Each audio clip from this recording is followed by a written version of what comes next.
All right, so let's do this. How's it going, everyone? Well, obviously no one's in here yet. I just started. Actually, there might be some people. I know a few dedicated fans that are already ready to go. Look at that. We've already got 2 likes. Wow, that's awesome. Hopefully you guys can hear me okay. Shout out mile marker for the audio feedback, quite literally. I messed with my mic a little bit and I turned up OBS a little bit too. So hopefully it'll just be a little bit louder. I do recognize my streams have been a little quiet historically. So, and I'm just trying to project my voice a little bit more too. You know, my dad always liked to say that my voice carried. So hopefully you'll be able to hear me a little bit, but welcome to the off-season mailbag stream. You guys know the drill. If you're in here, feel free to say hi. We'll dive into it in a little bit, but how are you guys doing? I see 3 people in here. Everyone having a good Wednesday. It's Wednesday. Everyone having a good Wednesday so far? Oh, we got Parker in here saying, "What's up, brother? How's it going, man? Good to have you in here. Hope you're having a nice Wednesday. How have things been up in snowy Grand Forks? I know, had some pretty bad weather there, right? I heard it wasn't quite as bad as some people were saying it was going to be. But I know Fargo got some snow too. It's crazy, man. I mean, it's a few days ago it was like in the 80s here. Weather, am I right? You know, it's 80 and then it's raining. Up there it's snowing, but good to have you in here. Welcome to the stream. It's been a while. It's been a few weeks now actually, but been a little busy. But we've got some good takes already. I'll save, obviously I got some people saving some, but I've got a few of my own that I'll give out as well. And maybe I dropped a hint with one of the things that I used on Twitter. Maybe you might know what's coming, but I've got a few takes of my own. Well, I've got one concrete take and I've got one that I'm workshopping in my head as we speak that like, they're both hot takes. That's what I'll say. It lives up to the name, but Caden's in here as well. Says, "Oh yeah, baby. How's it going, Caden? Good to have you in here. Hopefully you and Parker can hear me well right now. How's the audio over on your end?" Let me, I suppose I could just check on my phone, but if I need to, I can turn it up just a little bit. But let's give it a little listen, shall we? Caden's in here as well. Says, "Oh yeah, baby." That sounds pretty good. Can't complain.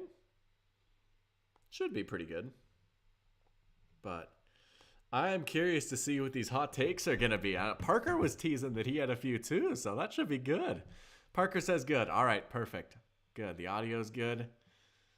Yeah, man. So, 2K later? Maybe not tonight. Well, we'll see when this gets done, but some 2K at some point would be nice. I know Georgie's hungry to get back out there. He's been feasting this season. Shout out George Erickson. Parachamp's in here. Let's go. Saying, "How's it going, Doctor?" Welcome to the stream, Parachamp. Good to have you back in here. It's going pretty good. Today is kind of like a half Friday for me because the paper that I work at, we publish on Thursday. So the paper will be out tomorrow. We print once a week. So we actually printed the paper today, which means we needed all of our stories in. So it was kind of like deadline day for us. You know, you have to get everything in before you go to the press and print. And our printing press actually isn't in the city that we're in, so you need to go like 30 minutes for that. I don't print it myself. That would be quite the undertaking. But so it felt good to have all that done. It's kind of like the end of the week. I still have to go into work tomorrow, obviously, but so that was nice to get that done. So it's kind of like a Friday junior for me a little bit. Wednesday's like a half Friday, and that you get that sense of like, all right, a week of work has been done. We'll get back at it. But it's been good. I got the stream. Been working on a new video, which I might tease throughout. I've also got a new streaming adventure / just multi-platform experience that I'll tease later too. I hinted at that a little bit in my previous stream, but that should be pretty good. I'm very excited for that. Let's just say we're going to go back to a different time and maybe even a different space. Oh, man. Anyways. All right, we'll get started here soon.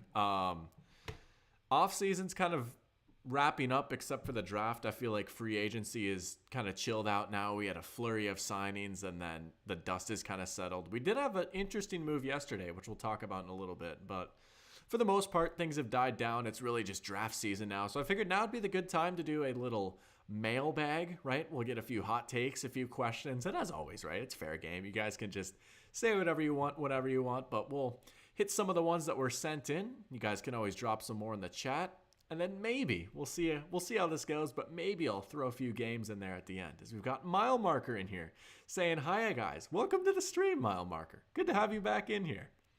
Hope your Wednesday is going well, and hopefully you can hear me okay. I tried to fix my mic a little bit, turn the volume up, and I also turned the volume up on the software that I'm using. So hopefully my I don't remember what word you used specifically, but hopefully your ears are able to pick this up a little bit better, because I did go back and I've listened. It's like, yeah, some of my streams are a little quiet, but good to have you in here. How about the Lions offseason, huh? They've been making some moves.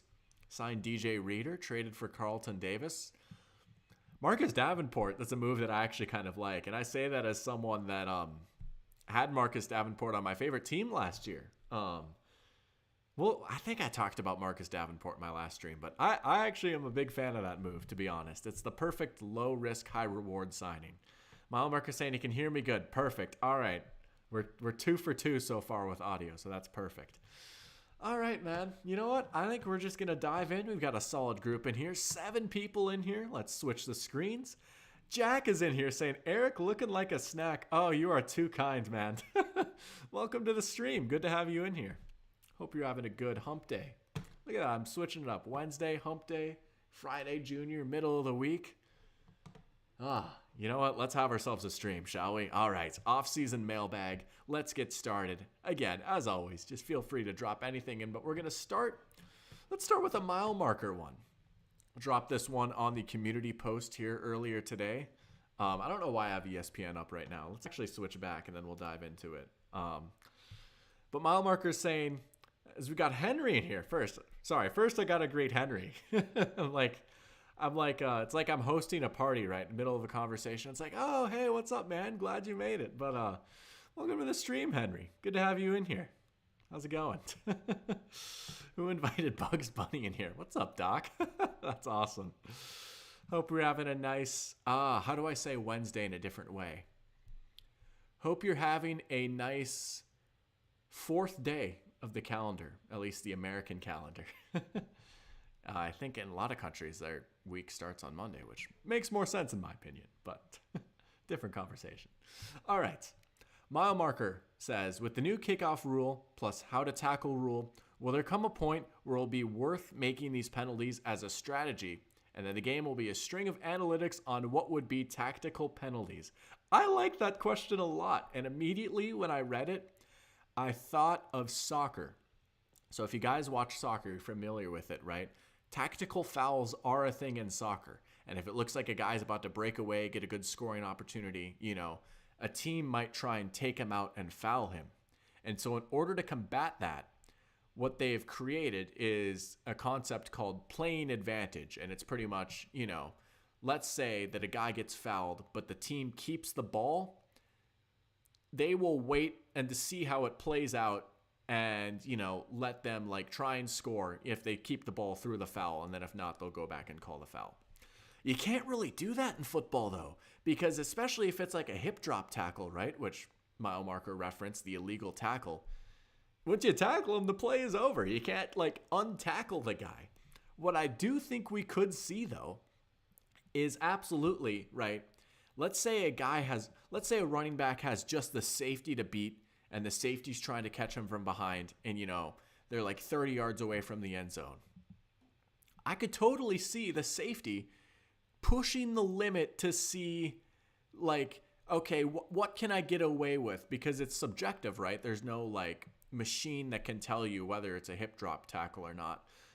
I could see the safety being whatever, I just need to bring this guy down. If they call a penalty, it's 15 yards. We'd rather take the 15 yards than letting him score, right? And there's a chance that the ref doesn't call it, and then you get away with it. So, I am actually interested to see how much teams are really going to push the limit of this rule, because it's going to be very hard to enforce universally. And that's one thing I'm actually going to be keeping an eye out on during the preseason is how are they calling this, right? What is this going to look like? Is tackling going to get worse? So That's a great question. I do think we will see teams absolutely push the limit of that rule, especially when push comes to shove.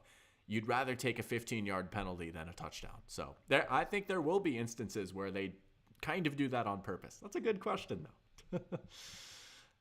Parker saying, hump day, whoop, whoop. Classic Camel Geico commercial reference. Gotta love it. Jack saying the final minute of NBA games is all fouls. So true, man. Just basketball in general. And Pearchamp with a nice hot take saying, my hot take is that the Jets win their division. What team would you say would be a surprise but possibly winning the division? I like that one. You know, the Jets have been making moves. So let's have the Jets conversation, and then I'll come up with what I think could be a surprise division winner. I've got one in my head right now. I don't know how much of a surprise they would be per se, but they would probably go against at least the favorite, that's for sure. But let's take a look at this Jets roster, because I gotta tell you, man, I'm actually a big fan of a lot of the moves that the Jets have made this offseason. So they made a few big signings, right? And they really did a good job of addressing some of their big needs. They needed a wide receiver too, so they go and get Mike Williams, right? Very, very injury prone. Not a given that he's going to play a full season. I don't know when the last time he has played a full season was, but obviously a very, very good receiver when he is on the field, and an excellent complement to Garrett Wilson, right? This is a boundary guy.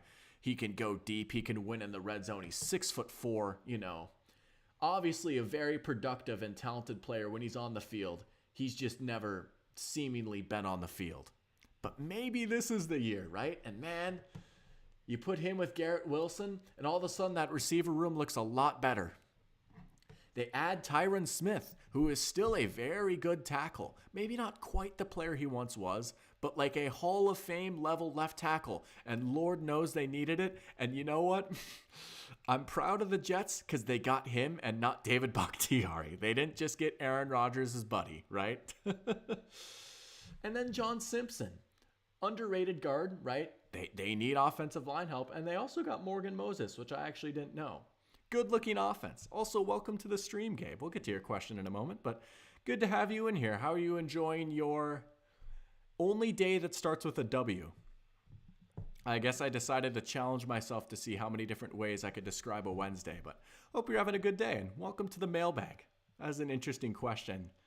I'm going to think about that one. But, so the Jets offense, again, they are a very boomer bust team. This is a team that has a ceiling of like winning 14 games. I mean, seriously, like I totally could see them winning the division, and especially with some of the players that the Bills have lost to, the churn that they've had in the offseason.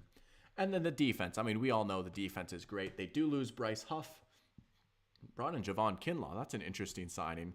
But the defense, I think we can be pretty confident they're going to be good. You know, they've still got Robert Saleh calling the shots. Still a very deep defensive line. They've still got Sauce Gardner and DJ Reed. Like, this is just a very, very talented defense.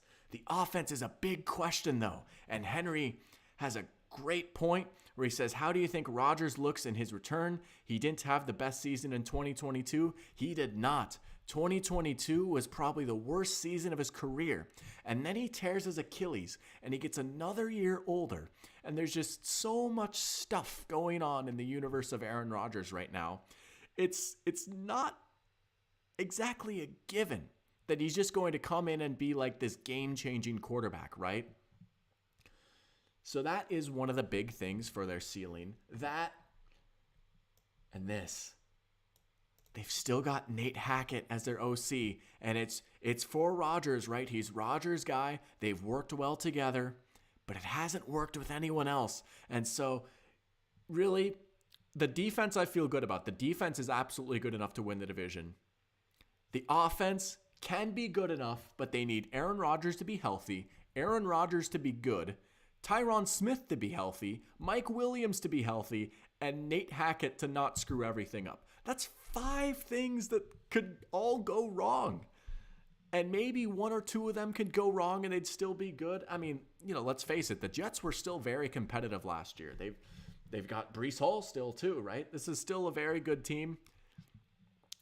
I would say they absolutely could win the division. It's a fun hot take. They seriously have like a Super Bowl level ceiling, but they have such a wide range of outcomes where I could also see them winning like 8 games and being a massive disappointment. But I like that. I wouldn't put my money on it.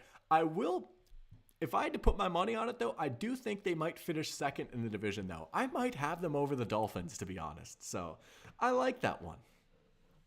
And then to follow up with the second part of that, sorry, I lost my cursor for a sec. Team that would be a surprise, but possibly winning their division. Okay. So the first one I thought of, and this isn't maybe a grand surprise. How about the Indianapolis Colts? This is a team that I am very high on, and I wish that they did a little bit more in the offseason. I wish they were a little bit more aggressive, right? There was those reports that they were going to trade for L'Jarius Sneed. Those ended up not coming true, and that really got me excited because they could use another corner. That seems to be the biggest weak spot on this roster. And again, they're a thing that hinges really on the health of Anthony Richardson, and I'm curious to see what they do in the draft. This is not a perfect team. On paper, this probably isn't quite as good of a roster as the Texans.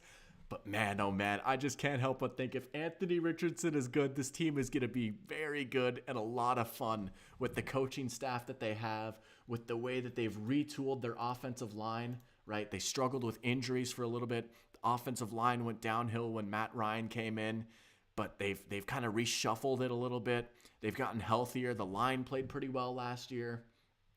Very sneaky good group of wide receivers.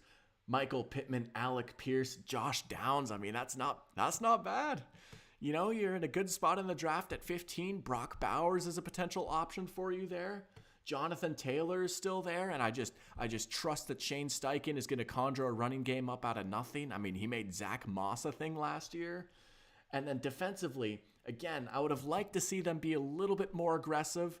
I would have loved to see them go out and maybe try and get L'Jarius Sneed or make a play for someone. But it's not bad. This is a unit that really punched above their weight. They've still got a very strong defensive line, solid linebackers. Their secondary is very young and inexperienced, but it could be there. And here's what I'll say, right? The Texans are probably a better team, but I just can't help but think that last year, without Anthony Richardson, with Gardner Minshew, who was not very good, by the way, to be quite honest. I don't know. The games of Colts that I watched, I was not really impressed with Gardner Minshew. They were a dropped pass on 4th and 1 away from potentially winning the division without Anthony Richardson. I don't know. This is a team that I'm very high on. It's a very well-run organization. I think they could go out and have a stellar draft and absolutely compete for the division. I know everyone's high on the Texans. Yeah, they look good. CJ Stroud is great. This is not even an anti-Texans take. I think there's space in the playoffs for both these teams. That's what I'll say. But I think the Colts would be my surprise division winner right now. I just really like this team. All right. Got to get a Colts take off. That one felt good. I'd been having that one in the chamber for a while. Jack saying, my not so hot take is the Seahawks never lose a game again and win every Super Bowl from here on out. You know, I could see it, right? Geno Smith, a little 7,000-yard season. JSN breaking records, right? Leonard Williams, 80 sacks. What? Gabe saying, what team scores the most kickoff returns for touchdowns this year? Well, I tell you what, how about the Pittsburgh Steelers playing 4D chess? How about, this is so funny. Mere hours after the NFL announces they're changing the kickoff rule, those sons of guns in Pittsburgh, they go out and get Cordero Patterson. What a genius move, right? I mean, why not get arguably the greatest kick returner of all time to go onto your team? Now in a league where returns are at least a little bit more incentivized. It's going to look goofy. The rule might look a little goofy. It might take some getting used to. But I'm for it. I love kick returns. If they can bring it back as a part of the game and keep it safe, yeah, heck yeah, let's do it. So I'm going to say the Steelers simply because they have Cordero Patterson. But I think that's so awesome, man. I can't wait to see Cordero Patterson run kicks back again. Oh, you know, I grew up watching CP Flash, as we used to call him. Henry saying, how do you think Rodgers looks in his... Oh, I already saw that. Sorry. I saw the other Rodgers question. I think they should think about drafting a QB as a post-Rodgers succession plan. Oh, I mean, totally, right? I mean, realistically, how many more years is Rodgers going to play? He claims that he wants to play until he's like 45. I don't know about that. We'll see about that. No, they absolutely should think about taking a quarterback. Some people are even saying they could think about quarterback at 10, given the moves that they made in the offseason addressing receiver and offensive line. I still think they should probably just go BPA. They could be a player for Brock Bowers, although Rodgers typically doesn't really throw to tight ends, but no, they should think about a quarterback. Maybe not in round 1, but round 2 or 3. And I've got a round 2 or 3 quarterback take that I'll share in a little bit. Man, I'm having some reckless thoughts right now. That's what I'll say. I'm ready to get hurt by a certain quarterback.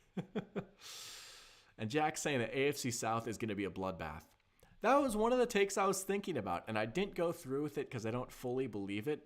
I will not say that the AFC South is going to be the best division in football next year, but I think people are going to be a little surprised at how good it is. I like that the Titans are trying. Go see what you have in Will Levis, right? They got Calvin Ridley, Tony Pollard, trade for L'Jarius Sneed. Why not, right? I mean, you have the money. You might as well spend it. It's not like if they whiff that they're missing out on a Super Bowl window. Let's see what you got in the kid quarterback. So, and then the Jaguars, man, they might sucker me back in again. We'll see about that. But they're still, like, they're not a bad team. You know, it was a terrible collapse. It was embarrassing, but they still had a winning record. You know, they should have been in the playoffs. They weren't. And then the Texans and Colts. It's gonna be a fun division. I am like genuinely excited for the AFC South next year, which you haven't really been able to say like ever. Like I don't know that I've ever said that as my time as a football fan. But all right, we got some good takes flying so far. Jack also saying the AFC South will be the most competitive, not as top heavy as the other divisions. Yeah, I like that. You know, I could see there being a fairly even distribution of wins. I think there will still be like the Titans probably aren't making the playoffs, but I think we could have a 3-horse race. I think that division is a 3-horse race. I don't know how hot of a take that is. I'm not counting out the Jaguars or the Colts to take the division from the Texans. That's what I'll say. It could be a good one. All right, let's get to another one of these submitted takes here. Let's see. I want to wait till Tyler's in here potentially, but we'll save some of the Tyler takes. We'll get to a mile marker take here. Uh-oh. Caden saying, Coach T, would you care to say how your vacation to Mexico went and why it was at the same time that the Epstein flight logs were released? Uh-oh. Oh, it's over for me. No. A little inside joke / teaser for this Madden series coming up. Has nothing to do with Jeffrey Epstein. Dr. Pigskin and Coach Eric T are clean. That is a hot take. Oh, I love the Henry question. In honor of opening day tomorrow, who is the Minnesota Twins? Shout out the Twins, right? Opening day tomorrow. This is finally our year, right? Who is the Minnesota Twins of the NFL? Let's pull up the NFL teams here and let's take a look. So it's got to be an organization that's not necessarily ringless, but they've just had a tremendous amount of misfortune, or you know, they've just come up short. Here's the first thing that I thought of actually, and it's different now.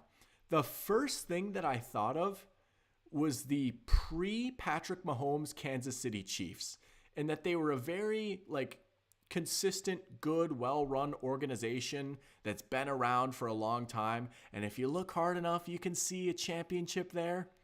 But man, pre-Patrick Mahomes, they just kept finding ways to come up short in the playoffs. And you know, they were a good team. They were a nice hipster pick team to make some noise, but they were never a serious contender.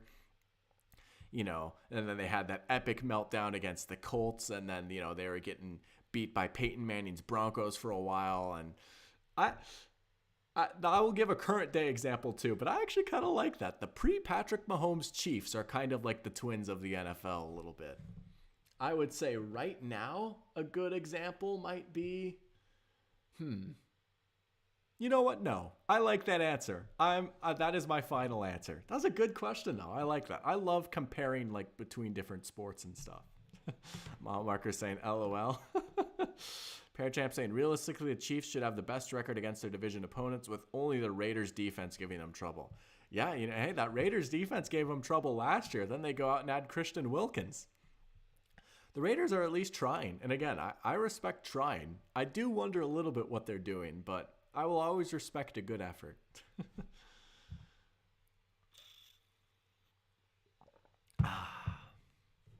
All right, Henry, I'm going to turn that on you. Who do you think are the Atlanta Braves of the NFL? I might think about that too here for a sec. Who would be the Braves of the NFL? Part of me thinks the 49ers a little bit. Like if the 49ers, like they've got similar vibes. I could see that.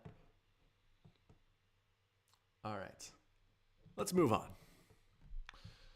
Mile marker. Oh, okay. Here's a good question that I'll address. So Mile marker asks, all those papers, projects you did at the U, pick something that may interest a cultural anthropologist with a subspecialty in virtual reality learning. Example, something involving training, simulation, rehab. I'm an ecological, anthropologist, but was always involved in VR on interdisciplinary teams, especially at NDSU. Horns up, since I was once an assembler, language programmer back in the day before Academy. Wow.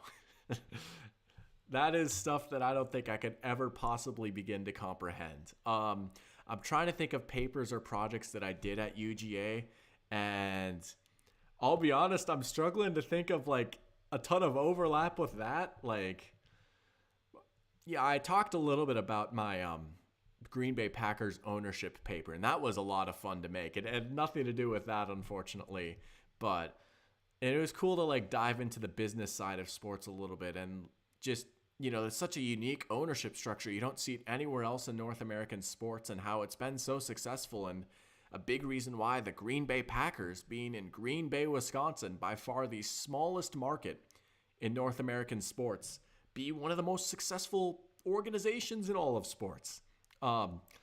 Again, and people can clip this and be like, you're not a real Vikings fan. Man, I can't help but respect the heck out of the Packers. I really, like, going to Lambeau changed me, really. I was like, this is pretty sick. Of course, when we play, I still want to beat them by 80, but I can't help but respect the way they do things. It is pretty cool. I would say that. I also wrote I might have to go see if I can find this. I don't think it was a paper. I think it was just a prompt that I wrote like a paper, but this was for my sports media and society class. Shout out Professor Carlo Finley. I don't know if Gabe is still in here, but Carlo the GOAT. I wrote a short paper on Warren Moon and how he broke down racial barriers at the quarterback position, because this was back in, like 40 years ago. And Warren Moon, like, a lot of people tried to get him to change positions. Like, oh, you're not a quarterback. And like, oh, he's like an athlete. Like, make him play running back or wide receiver. But like, Warren Moon played like Phillip Rivers. Like, he was a pure pocket passer. The NFL didn't want to draft him as a quarterback. He went to the CFL and absolutely tore it up over there. And then finally the NFL gave him a chance. And then, like 20 years later, he took Cam Newton under his wing. And that's a big reason why Cam Newton wore number 1. So I'm going to have to see if I could go find that. But that was another very cool thing that I got to write about. Parker asking, do you see a world where the Vikings trade JJ for a top-level QB, say like Justin Herbert and some change, then use their 2 first-round picks for a wide receiver 1 and a defender or later-round QB? Well, I tell you what, man, as much as it would stink to lose JJ, if we could trade JJ straight up for Justin Herbert and keep our 2 first-round picks, you would have to like scream at me not to do that. Like I would do that. And again, like it would, it would stink to lose JJ. I would totally do that and keep your 2 first-round picks, and you could go receiver first round in the draft. You still got Addison Hawkinson, and now you've got Justin Herbert. Now, here's what I'll say, and this is not quite as fun of an answer. The Chargers are not trading Justin Herbert. They would take one of the most ludicrous dead cap hits of all time, right? They just signed him to a mega extension. If they traded him, they would have to pay him all that guaranteed money at once. It would completely cripple the franchise and just like, the Chargers really stuck their necks out moving to LA, and they're really trying to build an identity and establish a fan base there. And trading their franchise quarterback who grew up a literal Chargers fan, like, no, there's no way. I know, like, oh, Jim Harbaugh wants JJ McCarthy and he's going to run the ball 80 times a game. They're not trading Justin Herbert. Believe me. And I say this as someone that has my fun with him, right? Oh, could you imagine him on the Vikings? I mean, that would just be so sick. But that would not happen. But that would be crazy if they could do that. Keep their 2 firsts, get a receiver and a defender. You got Herbert on the team. Jack says the Raiders aren't going anywhere with the QB room of Minshew and AOC. Oh, I mean, that's very true, Yeah, I don't know what else to say. Yeah, they certainly don't seem set at the quarterback position right now. I think this will probably just be a year to figure out who the keepers are, see how good of a coach Antonio Pierce is, and then just kind of build from there. But yeah, Minshew was a very curious signing because how much they paid him makes me think he's going to start. And I'm not sure that the Raiders want to see 17 games of Gardner Minshew. I don't know. And Aiden O'Connell was fine. I mean, he's going to have a good career for what? He was like a 4th round pick. Like, he's fine. But, yeah, they're not set there. Oh, man. Anyways.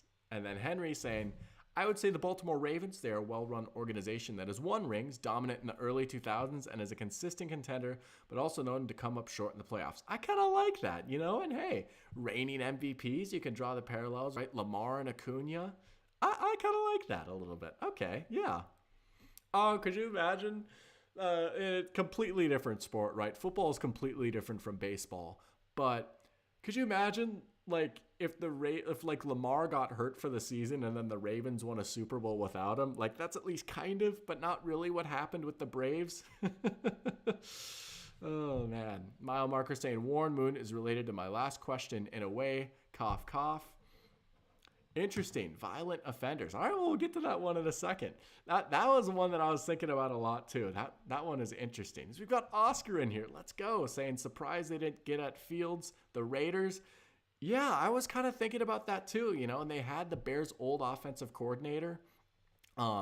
Maybe that's why, though. I mean, there seemed to at least be a few issues between Luke Getsy and Justin Fields, but that would have made sense of like a team being like, hey, let's see what we have in Justin Fields. I know, you know what? I'll tell you this though, Oscar. I've got some good news for you. I think out of all the spots that Fields could have gone to, the Steelers was a pretty good spot for him to go to. Let's pull up the Steelers roster here. And I'm curious to see what he looks like in an Arthur Smith running game. I know the Steelers are saying like, Russell Wilson's the starter, like Fields isn't going to play. Let's not kid ourselves. I mean, come on. Like just play Justin Fields, right? He's younger. He's got a higher ceiling. To be honest, he's probably better than Russ. Like, you're splitting hairs maybe a little bit, but like just see what you have with Fields, right? Just give him a shot. Why not? It's not like you're going for the Super Bowl anyways. If Fields hits, you're like, heck yeah. Like, all right. Sweet, we're set, But I like what they've built here. They've got a nice looking offensive line. I would like to see them address receiver a little bit. I mean, right now their wide receiver 2 is Van Jefferson. Can't really be having that, but Freiermuth's a good tight end. And then you've got a nice 1-2 punch with Najee and Jalen Warren, See what you got with Fields. That's what I'll say. I think that the Steelers were one of the better spots for him, though. I'm curious to see how he's going to throw in the Arthur Smith offense. Might think back to my Jacoby Brissett video, right? Arthur Smith offenses typically target the middle of the field a lot. Those crossing routes, play action. Usually Fields has struggled with that a little bit, but maybe this is where he learns. Arthur Smith is the same guy that got the most out of Ryan Tannehill. So, I don't know. I think there's something. Give him one more shot. I'm not saying Justin Fields is like, oh, he's top 10 or anything, but he's just given us enough that we just keep coming back, Just enough. Parachamp saying, I don't get why the Eagles didn't get Fields instead of Pickett. Interesting question. I mean, there is a thing with Fields with like, oh, like he's almost too good to be a backup, and like everyone's going to call for him to come in if things go poorly, and like, you know, the Bears wanted to send him to a spot where he could succeed. So I get that a little bit, but Pickett was interesting. I don't know what they're really thinking with that. Henry says, gonna have to jump off early tonight. Great hanging out for just a little bit. Thanks for the great stream as always, Eric. Thank you, Henry. Good to have you in here, and you enjoy the rest of your night. Jack saying, I'm all for Russ slander, but Fields is not better than Russ. You know, and I don't know. Russ was fine last year, but a lot of it was really just Sean Payton, like, bullying him into, like, not doing anything. Like, he just kind of became Sean Payton's puppet. I don't know. Fields is just such a better runner, and Russ just isn't Russ anymore. I think that they're pretty close. I don't know. And you're right. You're absolutely right. Like, Russ is going to be on a short leash. Like, dude, if he has a stinker by, like, week 3, like, the first thing, you turn on First Take the next morning, it's going to be Stephen A., like, top of the hour. They're talking about, like, how they need to bench Russ, excuse me. Like, Russ really can't afford to have a bad game, or everyone is going to be calling for Fields. So, Jack saying Russ statistically had a better season than Mahomes last year. Yeah, maybe. But come on, right? I mean, good thing I have these things called eyes. I don't know, man. Like, yeah, some of his stats look good, right? 26-8, 3,000 yards. But, man, he just wasn't doing a whole lot. Like, I really think that these are more Sean Payton stats than Russ stats. I don't know, man. I don't think Russ is, like, the worst player ever, but I would put him probably in, like, the bottom 10 of starters, and then Fields would be a little bit closer to the midline. Like, I'd put Russ at, like, 25, 24, and then, like, Fields at, like, 20, maybe. I don't know. But he did, to Russ's credit, he did look better last year. Like, he genuinely just did play better than the year before, which, man, like, was it 2022? That was rough. I mean, that was like depressing to watch. So it was good to see him play at least a little bit better, but I will not let I know you're riffing, but Russ was not better than Mahomes. He did throw for 40 TDs not too long ago. That is true. He was a different player, and this was a different NFL though. And that I'm actually excited you brought that up, because that kind of alludes to my next video a little bit. Russell Wilson is actually a very interesting part of my next video, and how the NFL has drastically changed really over the past few years, and why scoring is down and passing yards are down. And like, if you look at the passing yard leaderboard, like we used to have like a few 5,000 yard passers here and there, and now like even with an extra game, no one's coming close. And it's just a lot more of a defensive game now. And I've got an interesting theory as to why. That's what I'll say without giving away too much. But Russell Wilson is going to be a very interesting conversation piece in this next video that I'm working on. And I think that he is one of the players that has suffered the most in this shift in league environment recently. But we got some good ones flying. I'm loving it. I'm glad we got to talk Justin Fields. I don't think that he was traded yet by the time I was streaming a few weeks ago. There's a few signings and stuff that hadn't happened, but all right. Sounds like a timely vid. Thank you. Yeah, it's you know, it's just a very interesting. It's something I've been thinking about for a while. This was actually the video I was going to make first before the Jacoby Brissett one, but I had to rework the idea a little bit, and then I just got so caught up on Jacoby Brissett. I wanted to get that one out before free agency, but yeah, this is something that has seriously been on my mind since like December. So I'm excited for this one. I teased it back on Twitter back in December, and then I just kind of like put it to the side a little bit, but I'm back locked in now, ready to go. All right. It's my turn. I'm going to share a hot take of mine. Get ready. This one is a little crazy. It's slightly irresponsible. I won't say irresponsible. And I'm going to try and like really convey this one. So, disclaimer. I'm not saying that this player is like QB3 or QB4 or anything. How do I phrase this? I was trying so hard to think about how to phrase this earlier. Essentially, I think out of all the quarterbacks in the draft and where they're projected to go right now, and just the player that I think that they could become, I think if I was a GM, the most appealing picks that would, I'll just say it, Spencer Rattler just might be like QB4 or 5 for me. I have become Spencer Rattler pilled. It's it's a very dangerous take to have. I get that Spencer Rattler has had quite the collegiate career. I really like Spencer Rattler. That's my take. And I would much rather take Spencer Rattler in rounds 2 or 3 than like Bo Nix or Michael Penix or, I'm going to say it, Jaden Daniels. I'm not saying that like, oh, I have Spencer Rattler above Jaden Daniels in my QB rankings, but I really, really am starting to like Spencer Rattler.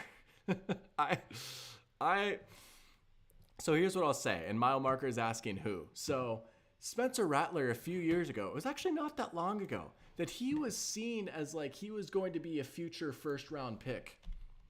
He was at Oklahoma. He was a very high recruit coming out of high school, and he was seen to be like the next in line. Like, you know, Lincoln Riley had this QB factory of like Baker Mayfield and Kyler Murray and Mahomes and everything. And Spencer Rattler came in, sky high expectations, and it didn't go so hot at Oklahoma. You know, he played all right, but then he got benched for Caleb Williams, and there was some attitude concerns, and it was very up and down. I think that he can be a much better pro quarterback than collegiate quarterback because, man, I've watched a weird amount of Spencer Rattler even before like this past week.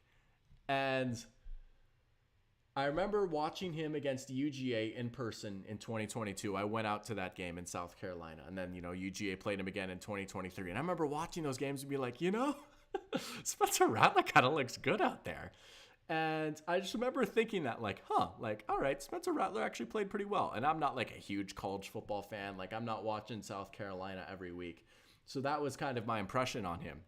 And then this past week, like a lot of people on Twitter have been like giving some more Spencer Rattler hype. And so I thought, okay, let's see what all the fuss is about, right? For those that don't know, I just subscribed to Caddy's Cut-Ups like 2 weeks ago. And it's a Patreon service where they will give you a Google Drive link that has, for $5 a month, you can get all 22 footage for just a ton of prospects and a ton of game. And you can like go and watch coaches film. And so as the draft is getting ready, you know, I want to like watch a little bit of this just for fun to like see guys that I like. And man, again, he's not perfect, but there are just things that he does that just are like, he checks a lot of non-negotiables, mechanically very sound. Even like when I watch Drake May, I think, oh, sloppy feet sometimes, super slow release, like some stuff he's going to have to clean up. When I watch Spencer Rattler, man, I watch the way he throws the football, just like this throwing motion, how calm his feet are, just how confident he is in the pocket. And I think, man, you don't really have to change a whole lot. That looks like an NFL quarterback to me. Very talented arm. Like the arm talent is still there. He can zip that ball inside or outside the numbers. He's athletic. He can throw on the run. And really the thing that just stood out the most to me is he can hang in that pocket and take some big hits and fire the ball. Like, man, I went back and watched the film from that Georgia game this year. I was like, you know, his stats weren't great and he wasn't perfect, but also he gave Georgia a pretty tough test.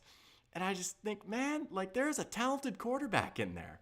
And I'm getting some pushback from this, which I understand, right? Oscar saying over the Heisman. And Jack saying, I'm sorry, Eric, but you're high for saying Rattler is a better prospect than Daniels. That's just being a hater.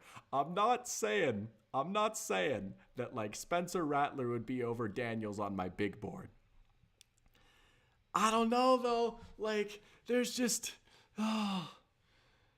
there's just a lot to like, and I just see his game translating a lot more than Jaden Daniels. I don't know if you were in my stream here last time, Oscar, and I've hinted at this in the group chat, and I promise I'm not a hater. Like, Jaden Daniels seems like a nice guy. I wish him nothing but the best, right? He's a Heisman winner. He's going to be a first-round pick. He's better than 99.9% of people that will ever touch a football, you know. There's just a lot that scares me about Jaden Daniels, man. There really is. Between his only good year being when he was a fifth-year, 23-year-old senior on a stacked team with a great offensive line and great wide receivers, and just, you know, on the rare instances he was getting pressured, he really didn't know what to do with the football, and his first instinct is just to kind of duck his head and run, and, you know, running is a superpower, but he's so slight, and he takes so many big hits, and he's not going to break any tackles. Like, you know, again, I'm not trying to be a hater. Like I'm not, like, preying on Jaden Daniels' downfall or anything, but my Jaden Daniels take is if I was a GM, someone else can take him. Like if I was the Commanders GM, I would not take him at 2. Like, I would not time I don't know. And so I just personally, if I was a GM, me picking Spencer Rattler in like rounds 2 or 3 makes my heart rate at a much healthier rate than picking Jaden Daniels in the first round. That's my opinion. For all we know, and I've acknowledged, like, Jaden Daniels could make me look silly. Like, he could be sick, you know, but some of the issues that he has, like, Joe Burrow had them too, right? I'm not saying that they can't be fixed, but there's just a lot of red flags that, like, Zach Wilson and Kenny Pickett and he have in common. So I don't know. How many Heisman QBs don't pan out? That's a good question. You know, for a while, it actually, like, didn't have a lot of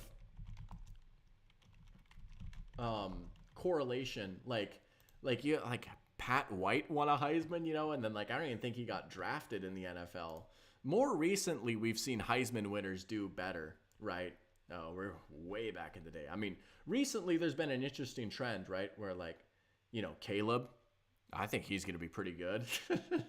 Bryce Young, I don't think a lot of it was his fault, right? Like, what can you really do? Joe Burrow, obviously, Kyler Murray. Baker's been up and down, but, like, overall, he's had a good career. Lamar. I mean, even, like, there's Marcus Mariota, Jameis Winston, Johnny Manziel, RG3. He had that good year, and then he got hurt. Cam was great. Bradford was Tebow wasn't that great. Troy Smith. So there seems to be a stronger correlation now, but there was a time where, like, and the college game and the NFL game were just so different. But a lot of it too is just, I don't know, LSU's offense. I just wonder how much some of that is going to translate. But again, I could look terribly wrong on this, but someone else can take him. But I would take Spencer Rattler. I could be totally wrong about him too. There's stuff he has to clean up. There are still times he holds on to the ball too long, and it's like, man, I'd just like him to make a decision like half a second earlier. Throws get away from him, and sometimes he trusts his arm a little bit too much. You know, 8 interceptions is, you'd be like, oh, like, that's not that bad, but he has a good arm and he knows it. He will push it to its limits, and that South Carolina team was not very good. I don't know. He's doing what he can with that team. I just really think he's going to be a better pro quarterback than he was college quarterback. And I would love to see a team like the Rams take him and sit him behind Stafford for a year or two and then put him in. I think he would be an interesting succession QB for the Jets too, to answer Henry's question. I know he's not in here anymore, but if you go back and watch this, Henry, Spencer Rattler would be a very interesting pick for the Jets, I think. He would be the type of guy I'd want to sit for a year or two and then see what you got. Jack is in here. We got Jack squared back. Let's go. Sorry about my little 5-minute Spencer Rattler speech there, but you know, he was the gift for the tweet. I had to talk about him. Saying, "What's up, my dude?" and "What up, OS3? Good to have you in here." We were actually just talking about Kenny Pickett not that long ago. We weren't being very nice, unfortunately. Well, I was just saying he wasn't that good, but good to have you in here. You have any hot takes that you want me to take on? Oh, Kirk's stat line prediction. Duh, Oscar's in here. All right, let's talk about that one. Shout out Oscar for turning that one in on Twitter. Kirk Cousins stat line prediction. So I was actually thinking about this. right before I was going on. And I have come up with some oddly specific numbers. We'll look at his stats for a little bit of frame of reference, but I feel like I have a decent idea. So, consistent 4,000 yard passer, right? Usually around like the 30 touchdown neighborhood. He's the counting stat king. Excuse me. Kirk Cousins, should he be healthy, play a full 17 games in 2024 for the Atlanta Falcons. I'm going to say 4,237 yards, 31 touchdowns, 11 interceptions. I feel like that's pretty reasonable, right? You know, he was on pace for like 5K last year and he had 45,000. I think this is more of just a product of like, you know, the Falcons, even with Kirk, they're still going to run the ball. They've still got Bijan and Algier. Like, they are still going to run the ball. It's not going to be like 50-50. They're not going to be like a run-heavy team. But I really do think it's going to be not like eye-popping stats, but an efficient year from Kirk. And also, like I hinted earlier, you might think, oh, 4,200 yards, that's not that much. I don't know. It's kind of a lot these past few years. That'd put him like right here. Like that'd put him like right below Josh Allen. So I don't think that like 4,200 yards in a fairly run-heavy offense, that's pretty darn good. I do think he is going to be good, man. I mean, I've said this so many times now. He has the Achilles tear, but just the way he plays, I don't think it's going to change that much for him. You got him with a good offensive line, great weapons, in a system that he's familiar with. Now he gets to, well, he's played indoors in Minnesota too, but I don't know, man. Again, if you protect him, he will let it rip. And I am genuinely excited for the Falcons. I think that y'all should be hyped up for this year, man. Tyler's got a Falcons take that I'll read in a little bit. I'll give him a little bit more chance to get in here, but yeah. And sorry, Jack, that I missed your TJ Watt take earlier. Let me get to that one real quick. Saying my hot take is that TJ Watt becomes the first defensive player since 1992 to get an MVP vote. I could see it. Like, and let's say that Mike Tomlin BS's his way to the playoffs again. Let's say like the Steelers win 10 or 11 games, you know, and TJ Watt just goes stupid. I mean, he gets like 24 sacks or something, just a bunch of game-changing plays. And it's another year like this year where maybe it's a down year for quarterbacks. I could see him getting a vote maybe. I would be shocked if we ever saw another defensive player win MVP. I just think the bar is set so impossibly high, and quarterbacks are just so valuable in today's league. But there is a timeline where like he just goes crazy, makes big plays, and the Steelers make the playoffs. Like, yeah, I could see it. That's a perfect amount of spice, I think, you know?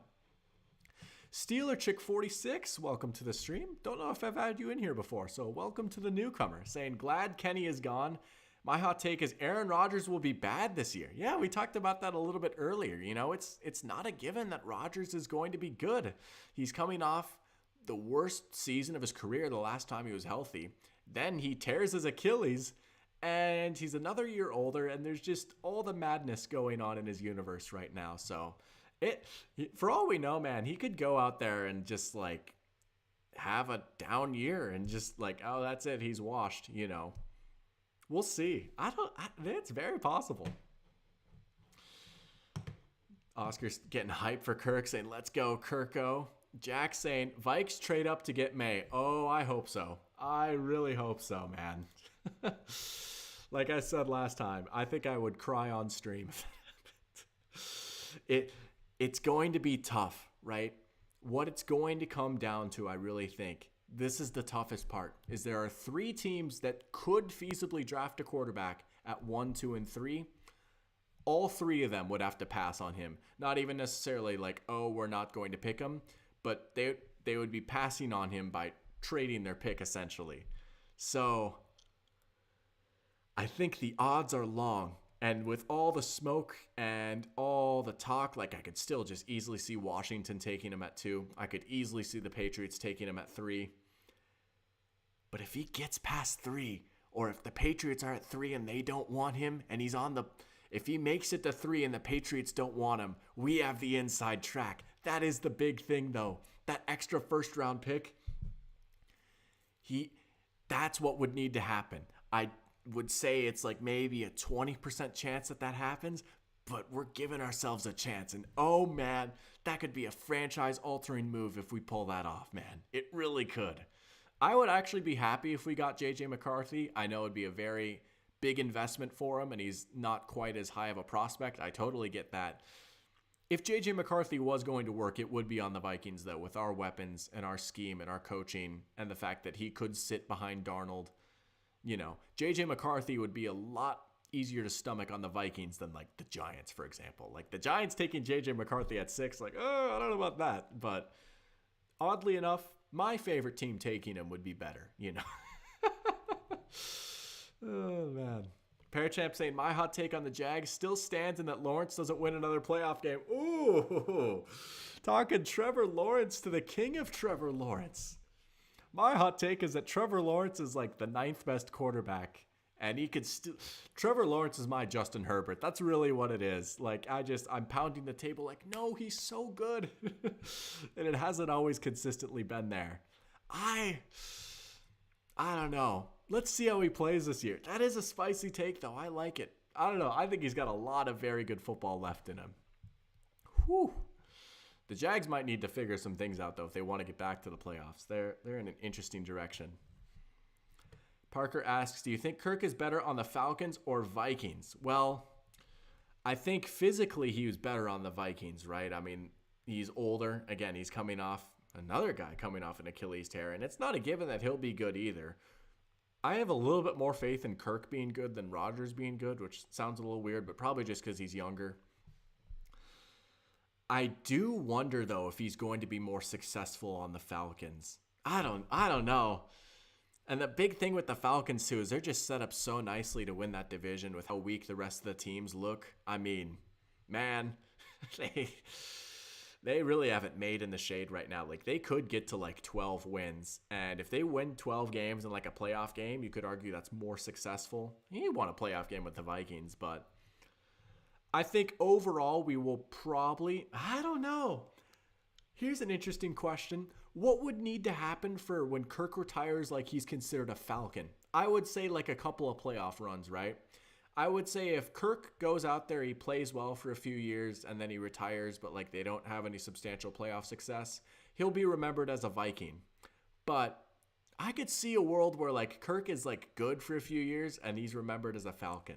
I don't know. It's fascinating how these teams cross over. Seemingly always. Oscar well, first I'll bid adieu to Jack, saying I'm going to go, but have a great stream. Well, thanks for tuning in, as always. Good to have you in here, and hope you have a nice day. Hope to see you again soon. Oscar asks, does London become a top 10 wide receiver? Ooh. I think this has less to do with Drake London's ability and more to do with just how many ridiculously good wide receivers there are in the NFL right now. I'm going to say no, at least not this year.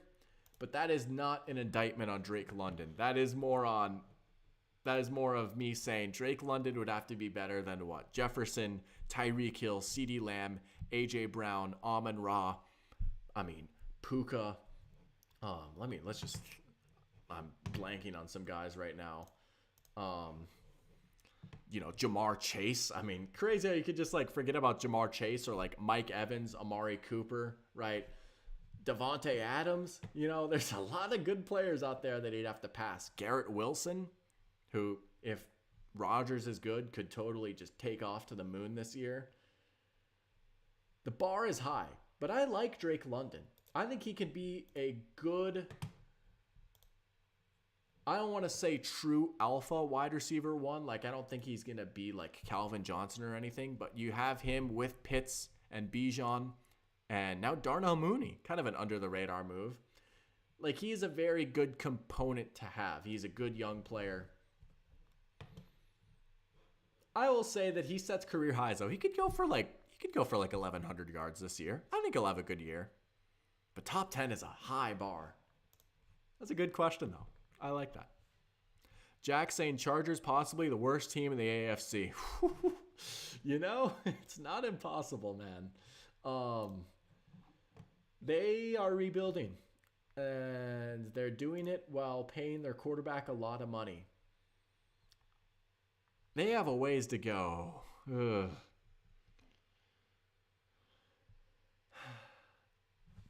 They restructured Khalil Mack and Joey Bosa to keep them around, right? Which totally makes sense, I guess. I mean, if they had to pick between like them and Keenan Allen and Mike Williams. And I thought that maybe they could keep one of Keenan or Mike Will and, let the other go, but keep one of them maybe. They might have the worst receiving core in the league, honestly. Their offensive line is all right. Their running game, I'm sure, will be good because it's Greg Roman, and they'll find a way to do it. But the passing game might actually be rough. I can now actually say, for real this time, it is not Justin Herbert's fault, for as much as I like to joke about it. This year, it will not be Justin Herbert's fault. I mean, I don't know who's doing anything with this roster that they've built. Yeah, I will say the Chargers hired Jim Harbaugh. People got really excited, but it's like, man, just look at their cap space. Like, they're going to have to do this. I am fascinated to see if Jim Harbaugh can win in the modern NFL. And part of me thinks, I don't know, with just how running is kind of coming back with all these smaller defenses and lighter boxes, maybe he's onto something. But it's gonna be a multi-year process to get the Chargers back to contention. I could totally see this team winning like 4 games next year, and people will get upset, but give Jim a year or two to cook. That's my Chargers take. It might be ugly this year, but they kind of had to do it. They're ripping the Band-Aid off. They went all in to try and maximize Herbert's rookie contract. It didn't work out. It stinks. I respect them for trying it, though. It was the right idea. This should not scare teams off of going all in on their QB's rookie deals. Colts. Do something, Chris Ballard. Steeler Chick saying Tomlin will BS his way to 12 wins this season. Oh, like clockwork, right? I mean, I think that the earth might combust if the Steelers didn't get a winning record with Mike Tomlin. He'll have his work cut out for him this year, though. They really do need to figure out the wide receiver position because it's just George Pickens and vibes right now. But the defense will always be good. I like the running game. And we'll see what they've got in those quarterbacks. Oscar asking, is he a wide receiver 1, though, or a really good wide receiver 2? Well, I think he's a wide receiver 1 in the sense that he's probably one of the 32 best wide receivers in the league. But if you wanted to be like a Super Bowl offense, he's probably a 2. Like he'd be a 2 on like a lot of good teams.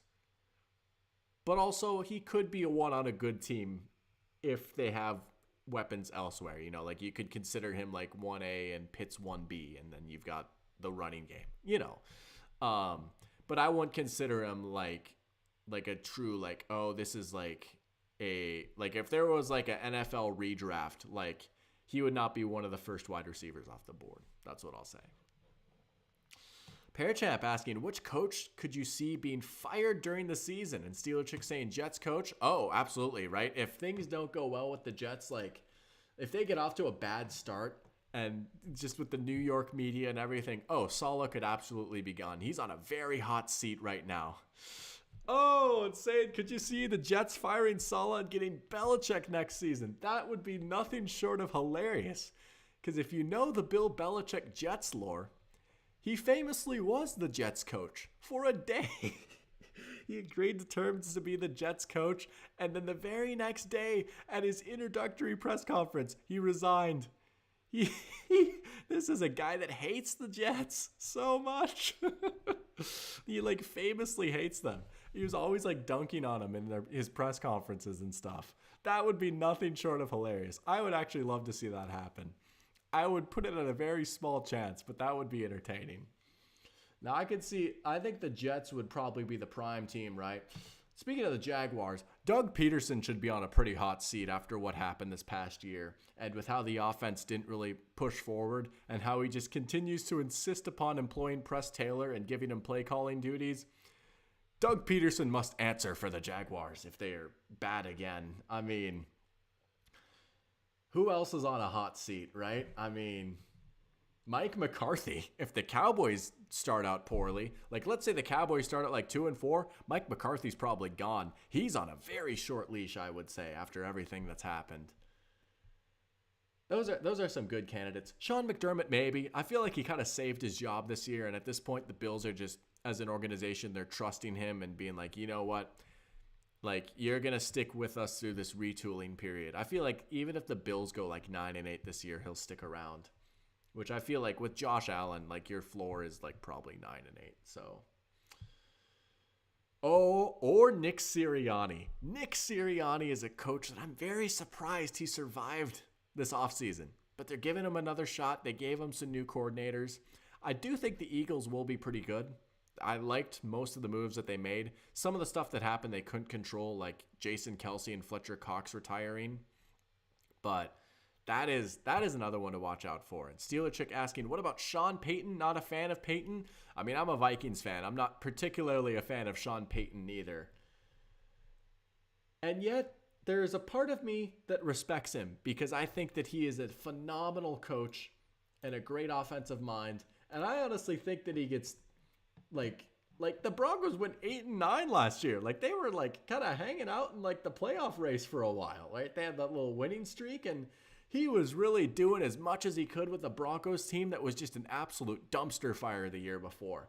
I feel like Sean Payton earned himself like a year with just how the Broncos were. And they're in such a terrible cap spot right now with Russ's massive contract. I don't think that the Broncos should have particularly high expectations. They were almost too good last year because they're an obvious rebuilding team, but they're picking like 13th in the draft, so they're out of range for a quarterback. But I could just see this team winning like 7 games again and just like hanging around. But if things go poorly, I mean, yeah. That, you know, Sean Payton was really on the hot seat to start the year. They also traded like draft capital for Payton, so I feel like they're incentivized to keep him. Oscar says, gotta head out. Great stream, bro. Appreciate it, man. Good to have you in here as always. You have a great night. Enjoy the ATL, man.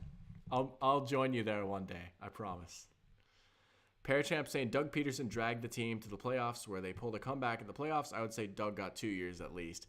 Yeah, and it certainly helps that he went after Urban Meyer, right? You don't want to be the guy that goes after the guy. Wait, I got that wrong. He had an easy act to follow in Urban Meyer, and so that definitely helped.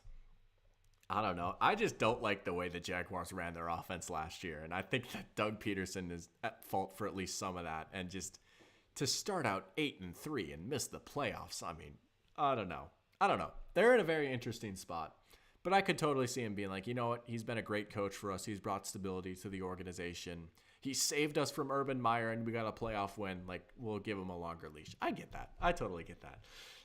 Their GM should be on thinner ice. He's an interesting character, Trent Baalke. I think we talked about him last time. Oh man, good stuff as always. All right. Well, we had some fun talking takes there. We're going to play a game. Let's play a game before we call it a night here. I have not played this in a while. Well, I say I haven't played this in a while. I have not played this on stream in a while. I haven't tweeted this in a while. And I've like dabbled with it a little bit. Like, I've come back to this game recently some. It's Immaculate Grid. I mean, you guys know it. You guys love it. We'll get a little Immaculate Grid in if you guys want to keep getting some takes or questions in, but I have not played today's grid. I don't think I played yesterday's either. That's something I like, is you can go back and play previous grids now. Yeah, look at, I was like messing around on this one. What was I doing? 6 out of 10. Oh, I was trying to go for some crazy, but yeah, not the flex. A little Anthony Gonzalez 0.5 right there. But let's play today's grid. First, let's get to Pearchamp's comment saying the Jags tried to force Lawrence to play while injured, which I don't like. When they got crushed by the Browns. Yeah. No, that injury really kind of hampered some positive momentum that they had on offense, because before that injury, the Jaguars had like 3 of their best games of the season on offense. And it was like finally, this is the offense with Lawrence and Ridley and Kirk that we were waiting for. And then Lawrence gets hurt and Christian Kirk gets hurt. Like, it was just a lot of bad luck combined with inconsistency on the offense. So you can't put the injuries on Dougie P, but oh man. All right. Let's do this grid. I feel like you guys know the drill. You know how this works, right? You just got to fill in the square with a guy that played on both of these teams. And then, for this one, a Packer Hall of Famer, a Raider Hall of Famer, and a Commander Hall of Fame. We're going to try and get a low rarity score here. We're not going to go too crazy because we're going to want to get the 9 out of 9. And I'll try not to waste too much time thinking of guys. I remember, this is like a tradition. This is like a mailbag stream tradition because I did a grid for my last mailbag stream, which was almost a year ago, like back in July, I think. So this is a nice way to end it. A little full circle moment. But I think it was Colts and Bengals, but that was one that was killing me. Jack coming in hot. All right, we'll take Jack's phone a friend here. Saying Dan Casper for the Raiders and Paul Krause for the Commanders. I believe you are referring to Dave Casper. Is that correct? As in the tight end who, fun fact, also played with the Vikings. Let's go. 1% Dave Casper. The Holy Roller is the play that he's well known for. Because of that play, it became illegal to bat a fumbled ball forward. You guys should go look up the Holy Roller later. And the radio call on that play was hilarious. Honestly, one of the funniest NFL plays of all time, the Holy Roller. And Paul Krause for the Commanders. I completely forgot that he had a random year in Washington. All-time leader in interceptions. Oh, 0.2% Paul Krause. Let's go. All right, off to a good start. Packers Hall of Famer. I mean, there's so many old school Packers players you could think of, right? I mean, Ray Nitschke, Paul Hornung, Bart Starr, all are going to be guys with low numbers. Don Hudson. But we're going to go with Forrest Gregg, who Vince Lombardi called the finest player that I ever coached. He was a guard, one of the great offensive linemen of all time. Leroy Butler, that would have been a good one too. That's right, Pear Champ, the Packers fan in here. Oh, I'm sorry I didn't see that until later. Otherwise, I would have gotten Leroy Butler in there. But we'll go with Forrest Gregg, the finest player Vince Lombardi ever coached. All right, Packers Bears. First one that immediately comes to mind is Julius Peppers, right? He signed with the Bears in 2010, played with the Packers in the mid-2010s. I feel like we could go a little bit deeper, though. We'll come back to that. We'll see if there's any immediate bangers that come to head. Here's one. I was waiting for this one. Bears, Raiders. We're going to go Michael Bush. How about a mid-2010s running back? Michael Bush, who started off with the Raiders as Darren McFadden's backup, signed with the Bears in 2014 maybe? No, well, he retired. I hope this is right. Oh, Michael Bush, 0.8%. Let's go. Oh, that's a sick pull. There's just some random players you think about from the 2000s, 2010s. At least I do. And it's man, I can't wait till I get these two random teams on Immaculate Grid. Michael Bush. Wow. All right. Let's see. Let's keep thinking here. All right. We're off to a very good start right now. Bears, Commanders. Immediately I think of Rex Grossman. That's gonna be a high one though. We gotta dig a little deeper than Sexy Rexy. Cowboys, Commanders. Alfred Morris. We'll go Alfred Morris. I feel like that's a pretty good one. I don't know. Some people will probably get that, but Alfred Morris did play with the Cowboys. Fun fact, at the end of his career. 40%? Are you kidding me? 40% of people looked at Commanders and Cowboys and said Alfred Morris. Oh, man. Adrian Amos. That's a good one for the Packers. We'll go Adrian Amos. I'm liking this. I forgot about him. Hey, 9%. Pretty good. Jack is killing it right now. I can't believe 40% said Alfred Morris. Geez. All right. Okay. So, Bears, Commanders.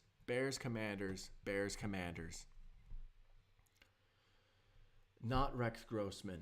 I mean, let's just think of some random. I mean, Tim Jennings didn't play for the Commanders, right? No. Charles Tillman ended his career with the Panthers, so not him.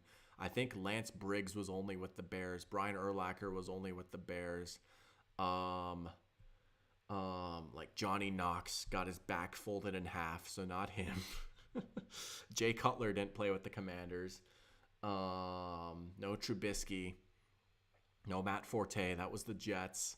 This is what I do. I just go through random players until I try and conjure one up out of my mind.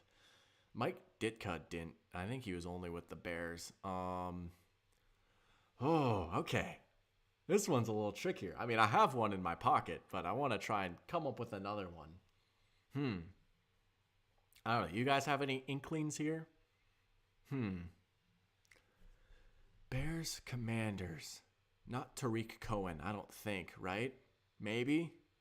I don't think so. No. I don't want to guess that. I feel like that's dangerous. I'm trying to think of like random Bears wide receivers from when they just couldn't get a 1,000-yard receiver to save their lives. Darren McFadden. Yo, he did play for the Cowboys. That's right. He had a 1,000-yard season with them, didn't he? You know what? We'll use it. We'll get the obscure Cowboys running backs. Did you know they played for the Cowboys? How is Darren McFadden lower than Alfred Morris? I guess it took me longer to think of Darren McFadden. That's a good one though. He was good for a while. He was seen as like the next Adrian Peterson, you know? We'll just do it. We'll go Rex Grossman. Why not, right? We don't want to hold up things too long. I legitimately, when I do this, like on my phone, on my own time, like I will take like 30 minutes. This is my morning crossword right here. But we're going to try and get a banger for the last one here. We're going to try and get like a sub 5% for Packers Cowboys. Randall Cobb did have a 1-year stint with the Cowboys. That's right. Can we go a little deeper? I'm trying to think of like some maybe older players or just like random obscure like a Cullen Jenkins level guess, I don't think Cullen Jenkins played with the Cowboys, but that would have been a sick one for Packers Eagles, I want to say. Oh man. Did Demarius Randall ever play for the Cowboys? Or was it HaHa Clinton Dix? See, that scares me because I would always get those guys mixed up. Oh man. I don't think Tramon Williams did. He was with the Browns. Did Sam Shields ever play with the Cowboys? I don't think so. Oh man. Just who's like the most random Packer that I can think of, or the most random Cowboy, and then work from there. I might just go Randall Cobb. Let's just go Randall Cobb. Randall Cobb's a good one. I'm curious what the most common answers are. Randall Cobb. 66%. Jimmy Graham for Packers, Bears, 24. Brett Favre, Marcus Allen, John Riggins, Montez Sweat. Oh, duh. That was a recent trade. Khalil Mack, Amari Cooper. Wow. We'll take the 9, though. We'll do one more of these here before we wrap things up. Let's try and get some more sicko Michael Bush level pulls. We'll do one more here. Hopefully you guys are enjoying this. All right. Ooh. So we got a career total here, 5,000 plus receiving yards for a career. They just have to play one game, I believe, with the team for that to count. Oh, we could get some fun ones if we could be like, yo, do you remember when Jerry Rice played with the Seahawks? That obviously doesn't apply here, but okay. Jets. I mean, there's like Santonio Holmes, I think, hit that mark. 5,000 yards is a lot. That's 5 1,000-yard seasons. Jack says he's got to go. Great stream. Thanks for tuning in as always, man. You have a good night, my guy. Caden said, I've been trying to type for minutes now, but Dick's for Packers and Bears. Did he play with the Bears? I suppose he did, didn't he? Wow, yeah. He had a very interesting career. Great player at Bama, too. All right. Why is this one looking kind of hard? All right. See, I don't want to go like Mike Sims Walker here because I don't know that he got the 5,000 yards. That's a decent amount to clear. Or like Cecil Shorts. Oh, man. The trick for these ones is you got to get a guy that had like a random year with these teams, but they had like a good career elsewhere. Plaxico Burress. That's who I'm going to do for the Jets. Right, he had to get 1,000. Yes! Or 5,000. Plaxico Burress for the Jets. Let's go. All right, that's a good one. That's a good start right there. Also played with the Steelers and Giants. Can't say Commanders and Bears. I am silly, aren't I? Saquon did just become a Giant and Eagle. Yeah, a little rivalry crossover right there. Oh, man. We also got the Jets and Eagles, which you could get Bryce Huff for. Did Boomer Esiason play for the Bengals and Jets? He totally did, didn't he? You know who else did, though? Talk about a callback. You know what's crazy? Boomer Esiason is great. So the last time I did a mailbag stream, this would have been back in July, I want to think. You can go back and watch this if you want. It's near the end. This was my first stream at my old apartment in Athens, and it kind of looked like I was in prison because I didn't have anything decorated yet, and my camera setup wasn't as nice. Whatever. On that grid was Bengals and Jets. And you know who it was that I put down? It was Lavernus Coles. I'm not going to spell his first name right. But Lavernus Coles was it a random year with the Bengals at the end of his career? It was 3%. That's crazy. That is now back-to-back mailbag streams in the span of about a year where Lavernus Coles has been talked about. I think Boomer Esiason would have been too, though. We'll check that right now. But I like told this story about, I remember watching the night Thanksgiving game in 2010, and they were talking about Lavernus Coles because he played for both those teams. Yeah, he also played for the Cardinals. I did not know that. Interesting. But yeah, Boomer Esiason. Now, of course, of CBS fame. All right. Off to a good start. Jets and Eagles. Did Jason Babin play for the Jets? I want to say he did, right? Yo, are we going to get Jason Babin? Yes, let's go. Jason Babin. Oh, yeah. Let's go. All right.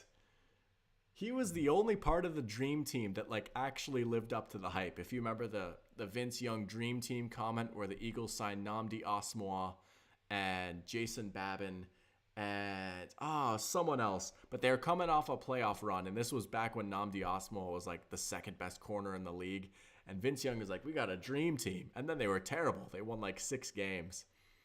Vic was their quarterback. They had LaShawn McCoy, Deshaun Jackson. I mean, it should have been a sick team, but it just all fell apart. That was the beginning of the end for Andy Reid in Philly, but he definitely landed on his feet. Wow. I definitely only remember Jason Babin being on the Jets because of this picture, because I've definitely put Jason Babin for these before. Oh, man. Also played with the Titans. That was where he first broke out. All right. He had some crazy random 16 sack seasons, though. He was good for a while. All right. See, okay. I want to say Steve Smith, the Giants Steve Smith here. But I feel like in a previous grid or on a different game, I put that and I got it wrong. Eli Apple, Giant Bengal. Let's do it. That's a good one. Eli Apple. Let's get Eli Apple. Giants drafted him. Can be easy to forget. 59%. No. Oh, Marvin Jones. Oh, that's a good one for I'm loving these. Marvin Jones. 45% will live with it. Yo, yeah, he started off with the Bengals. He's had a good career. All right.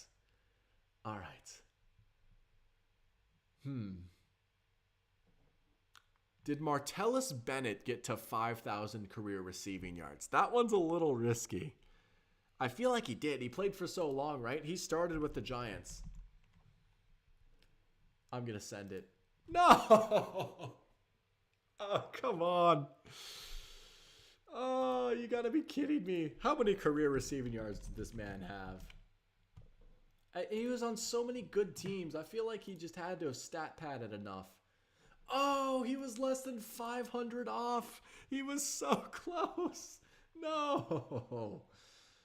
Oh, no, he started off with the Cowboys. That's right. He was Jason Witten's backup. And then he went to the Giants, bounced around a little bit. That is so tough. Oh, we're not going to get a perfect score. That's okay. Tyler Eifert, Jaguars, Bengals. Oof, never mind. Yeah, did he get signed by the... Oh, wait. That would have been a good one too, though. All right. Well, we'll do what we can here. See, for the Jaguars, I'm thinking of Jimmy Smith or Keenan McCardell. But we'll do Jimmy Smith. We'll swallow our pride. I know that he's a borderline Hall of Famer. 29%. Whatever. We just needed it. We just needed it. We need to salvage this a little bit. The Giants. I mean, like, who's like Mark Bavaro is like a Hall of Famer, isn't he? Or like a borderline Hall of Famer? We'll do it. Mark Bavaro. No, are you kidding me? With the way that old New Yorkers talk about him, you'd think that he had like 10K. Are you serious? Mark Bavaro didn't even hit 5,000 receiving yards? He was less than 300 away. Come on, these tight ends are screwing me. Missed a season due to... There's another timeline where Mark Bavaro doesn't injure his knee, and I get that right. And that's the only thing that's different in that universe. That literally, that's it. Everything else is the same, but Mark Bavaro is healthy, and then I get this immaculate grid question right. If you believe in the infinite universe theory. That's crazy. Oh, I'm getting screwed. Nick Foles, Jag, Eagle. Let's see.